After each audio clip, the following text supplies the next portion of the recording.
Subscribe, hit that bell icon, and share this clip if you enjoy it. This is TRS Clips.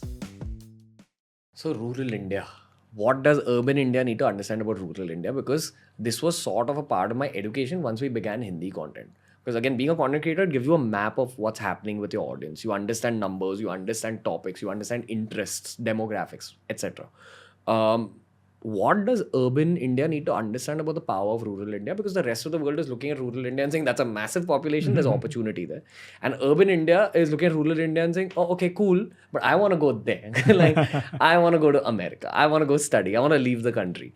The government is so intense. I want to leave the country. I feel urban India needs a reality check about what's happening within the country. There's a wave that's going to come at them, which they don't know, and which I only got to know because we started creating Hindi content also. But I would let you expand on that thought. You know, my wife Nina and we have two daughters, Priya and Kavya. They're both socially inclined towards the rural areas, empathizing with the youth of the country and things like that. We learn a lot from them. Today, I think the youth are empathetic enough to understand rural India, but they're not really aware enough. So a Bombay or Delhi or Bangalore boy or girl would not have had that exposure. Then there are things like Jagriti Yatra, rural immersion, CSR projects, NGOs, which are getting into that kind of thing so that rural and urban gaps are, reduced and understanding is there. So there are opportunities for the urban youth to get involved and come out of that Swiggy zone or that Zomato zone or whatever it is, and come out of that first world kind of life, like you said. So one of my daughters says, Papa, these are first world problems. Oh, late ho gaya thoda sa pizza, your shoes and socks are a little this thing. What are these? So basic problems are in the villages. You said, what do we learn? You learn hard work. You learn manual labor. You learn fitness from rural youth. They are fitter than the urban guys because their diet is more basic, more Indian, and more what Rujita Devikar will tell you that dal chawal and this, that, what Nani Dadi used to eat. And they walk a lot, they take out water from the well. So that balance, we need to learn that. And staying connected to nature. Japan, kids have never seen the stars. Yeah. They live in high. Bombay also, it's tough to see the sky.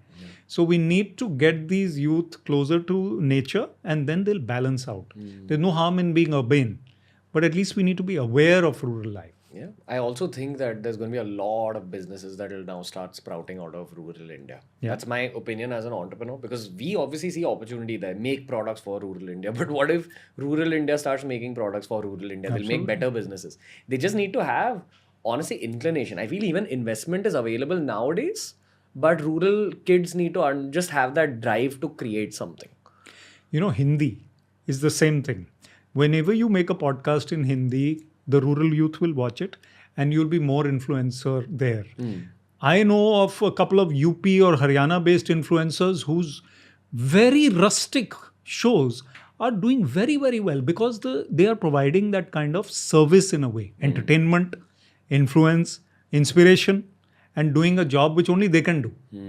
My Hindi shows or your Hindi shows will see more hits or views than the English ones. There's no doubt about it. Yeah. So I think rural India has what it takes to succeed in its own services sector.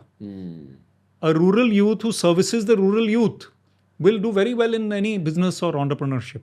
He knows what it takes and he will provide that service in his own unique way. Yeah, 100%.